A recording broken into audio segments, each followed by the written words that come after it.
네, 있었습니다. 지난 5월에 네. 이혼 소송에 불만을 품은 어르신께서 이혼 소송 결과에 불만이 있었던 걸로 이제 알려졌는데, 그걸로 휘발유를 들고 지하철에 타서 휘발유를 붓고 불을 붙이는 방화 사건이 발생을 했었습니다. 토요일 아침 시간이었고, 저는 그때 서울에서 2호선 지하철을 타고 이동 중에 있었고, 이동 중에 재난 문자를 받게 됐었습니다. 그래서 알게 된 거죠. 노선이 달라서 저는 괜찮았는데, 이제 한 노선이 정지가 되거나 문제가 발생하면 다른 노선에 영향을 미치잖아요. 그래서 이제 전체 알람 서비스가 왔던 것 같고요. 뭐 일부 정차도 되고 또 사람들도 대피를 했거든요. 그래서 철도가 멈추는 이런 사건이 발생했었습니다.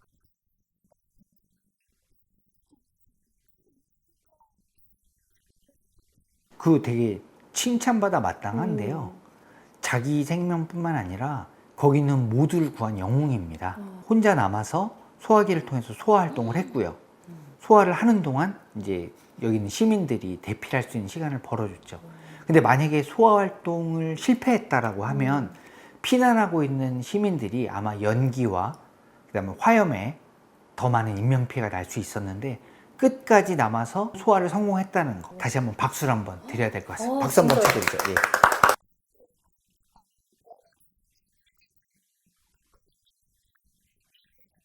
예, 그렇습니다.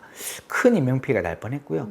우선 우리가 용어 정리부터 한번 했으면 좋겠는데, 네. 대구 지하철 화재라고 말하지 말고요. 지금부터는 대구 지하철 방화라고 얘기해야 될 것 같습니다. 방화 화재. 왜냐하면 화재는 우리가 예측하거나 아니면 일어날 수 있는 장소에서 시스템을 갖추고 일어날 수 있는 것들이고요. 네. 그 실화를 포함하고 있는 거고, 근데 방화는 고의적으로 불을 낸 거예요. 일부러 인명피해를 내려고 일부러 불을 낸 거지 않습니까? 네. 이건 막기가 되게 어렵거든요. 그래서 구별하고 우리가 관리해야 될 필요가 있습니다. 그러니까 이 방화까지 막기는 쉽지가 않아요. 화재를 막는 건 스프링쿨러를 만들고 소화전을 갖다 놓고 하면 되는데, 네. 고의적으로 내는 건 그거 피해서 낼 거지 않습니까? 이건 좀 다르다라고 봐야 돼요. 예, 그렇죠.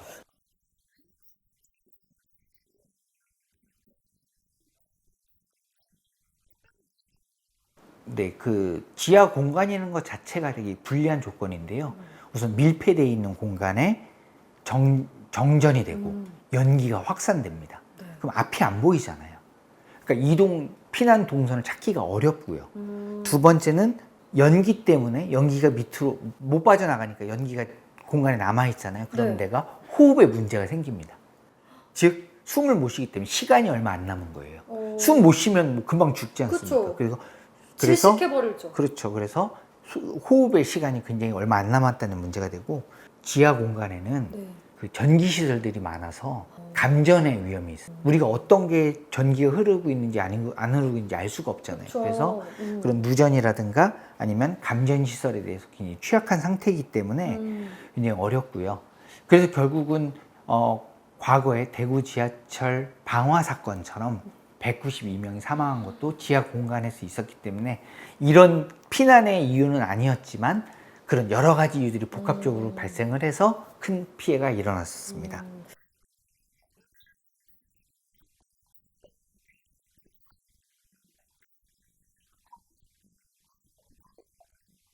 그렇습니다. 그 대구 지하철 방화 사건 이후에 철도 안전 시스템들이 굉장히 많이 바뀌었어요. 네. 예를 들어서 의자를 앉아 보시잖아요. 네. 지하철 의자 앉아 보시면 불편하지 않으세요? 딱딱해서? 오, 맞아요. 옛날에는 소파 같이 푹신푹신한 의자였습니다.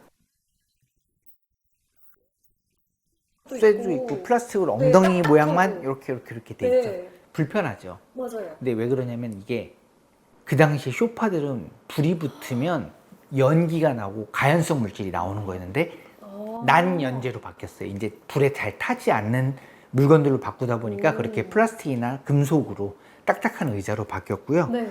두 번째, 예전에 지하철을 타면 무수히 많은 광고판들이 붙어 있었어요. 무슨 학원 광고, 뭐 약 광고, 여러 가지가 그 막 병원 광고 되게 많죠. 근데 지금은 지하철에 광고들이 없습니다.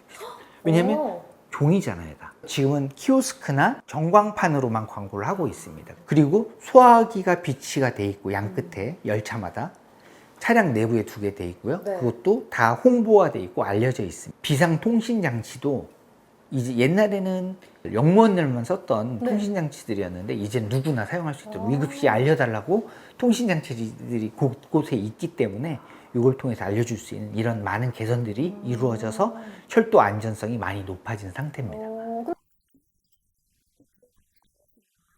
전화기 형식도 있고요, 무전기 형식도 있는데 간단하게 사용법들이 있기 때문에 편하게 이용할 수 있습니다. 내가 몇 번째 칸에 있는데 어떤 상황이 발생했는지를 구체적으로 불이 난 건지 아니면 응급환자가 생긴 건지 위협적인 행동을 하는 사람이 있는 건지 이런 것들을 알려주면 좋을 것 같습니다.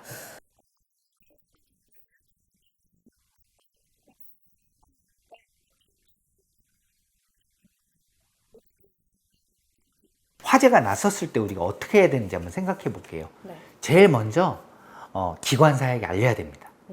기관사는 뒤에 일어나고 있는 사건들에 대해서 알 수가 없어요. 왜냐하면 소리가 들리는 것도 아니고 뭐 충격이 전달되지도 않습니다. 다 칸칸이 나눠져 있으니까. CCTV로 보고 있지 않을까요? 그래도 그것만 계속 보고 있진 않죠.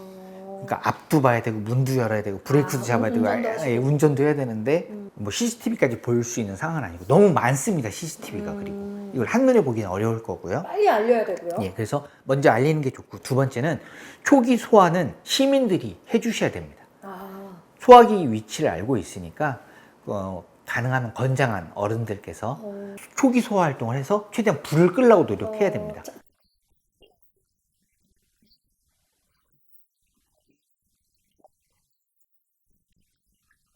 KTX라고 우리 고속철도 있지 않습니까? 네. 거기는 이제 비상문을 열어야 될 때는 그 유리를 깨야 되도록 되어 있더라고요. 근데 철도의 소화기는 위험한 물건은 아니잖아요. 그래서 네. 누구나 열 수 있도록 개방은 돼 있습니다. 근데 만약에 초기 활동이 실패하거나 불이 안 꺼진다. 그러면 옆칸으로 이동을 해야 됩니다. 옆칸으로 이동한 이후에 비상 탈출은 최후의 수단입니다. 그래서 탈출하지 않고 기다려야 됩니다.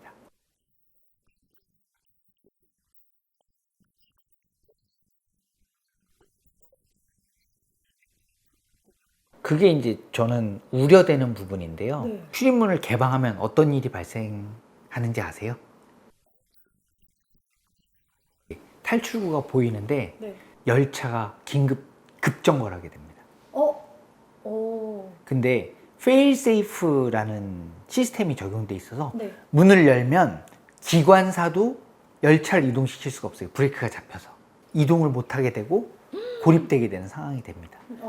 근데 서울의 지하철 같은 경우 네네. 1분, 2분 내에 다음 역에 도착하는데 아, 그 터널 중간에 멈춰버리면 화재가 그래서 잡히지 않는다면 유독가스가 발생해서 사람들이 대피를 해야 되잖아요. 네. 지금 당장 열차를 나갈 것 같아서 안전할 것 같지만 그 터널에서 갇혀버리면 이제 고립되는 상황이 발생할 수 있다.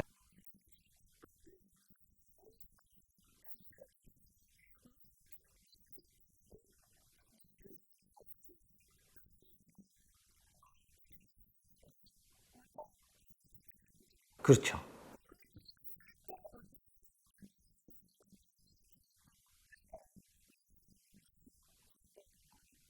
우선 말씀드린 대로 네. 열차가 이동 중에 기관사가 정지한다는 말을 하기 전에는 쓰면 안 됩니다. 다음 역을 가기 노력을 하고 있을 겁니다. 근데 우리가 문을 열어버리면 기관사가 다음 역까지 못 가게 되는 상황이 오는 거죠. 기관사도 더 이상 운행이 불가능하다, 비상경제를 하겠다는 얘기가 나왔을 때 우리가 문을 열어야 됩니다. 불이 너무 커져서 네. 열차 내에 피해도 피할 데가 없다, 그럼 그땐 열어야 되겠죠. 최후의 그 방법이라고 우리가 알고 있어야 됩니다. 문이 열리고 급정거를 일으켜서 사람들은 다 넘어질 거고, 그리고 위험한. 열차는 이동하고 있는데 문은 열리는 상황이 오겠죠. 모두가 다 비상 코크를 열 수 있도록 교육을 하고 있어요. 요즘에 초등학생도 열 수가 있어요. 그래서 네. 밑에 있는 여기 있는 쬐끄만 문 하나 열고 코크를 돌리면 되거든요. 네. 근데 그걸 너무 사람들이 많이 알아버리는 거고 대응의 방법이라고 생각하고 있으면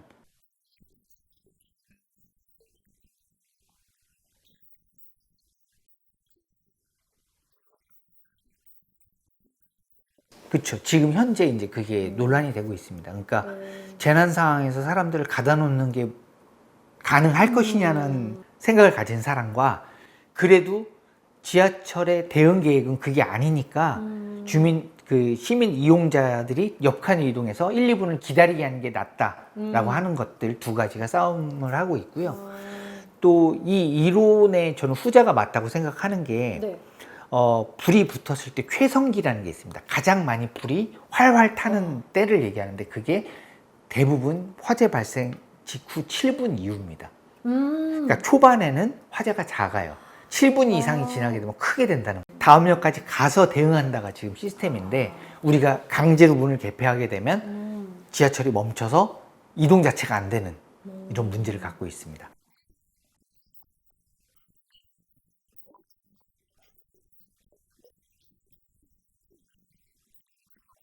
화염을 본 건 이미 늦은 거고요. 연기가 감지됐을 때 기관사에게 알려야 됩니다. 두 번째는 열차가 멈추기 전에는 절대 문을 열라고 하면 안 됩니다.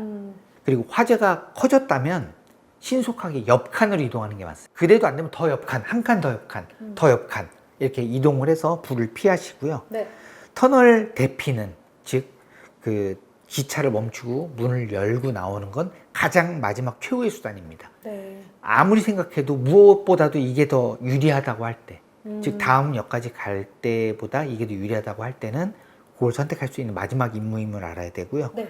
대피할 때는 낮은 자세로 코와 입을 막고 신속하게 출구를 향해서 다음 역을 향해서 이동하는 게 맞다고 생각합니다. 낮은 자세는 이제 연기가 내려오니까 입을 코를 막고 연기에 영향을 안 받으려고 하는데 벽을 짚는다는 게 뭐냐면 어두컴컴한 데에서 연기까지 있어버리면 방향을 못 잡아요. 벽을 짚고 한 방향으로 이동을 해야 되는 거예요. 벽을 짚으면 내가 앞이든 뒤든 한 방향으로 이동을 하는데 벽을 안 짚으면 갔던 길 다시 돌아가고 앞 뒤를 알 수가 없습니다. 그래서 벽을 짚고 한 방향으로 이동하는 게 가장 효율적인 방법입니다.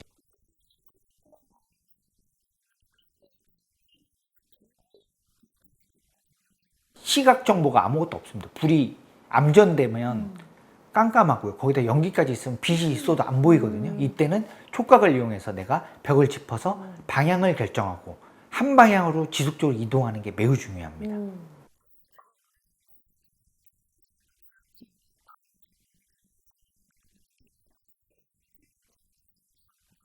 오늘 드렸던 말씀 중에서 가장 중요한 말씀은 지하철에서 화재가 났었을 때 문을 개폐하려고 노력하지 말아라 였습니다. 네.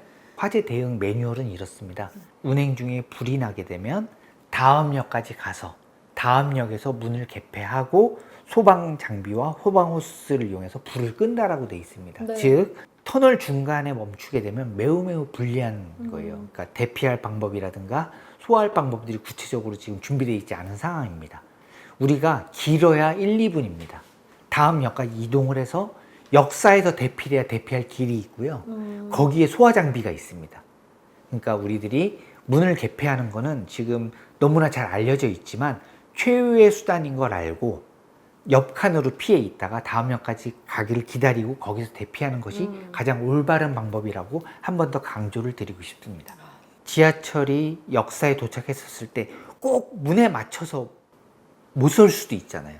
절대 당황하지 않으셔도 돼요. 스크린도어에 가운데 바가 있는데 네. 미는 방향으로, 나가는 방향으로 밀면 스크린도어가 저절로 열립니다. 그러니까 내가 스크린도어에 꼭 맞춰서 열차가 서지 않더라도 문을 열렸을 때 물리적으로 밀 수 있어요? 그 스크린도어가 있으면 문을 밀고 나가면 문이 자동으로 열리게 돼 있으니까 어디에 서도 우리가 탈출할 수 있는 환경이 조성돼 있다는 것을 여러분과 공유하고 싶습니다.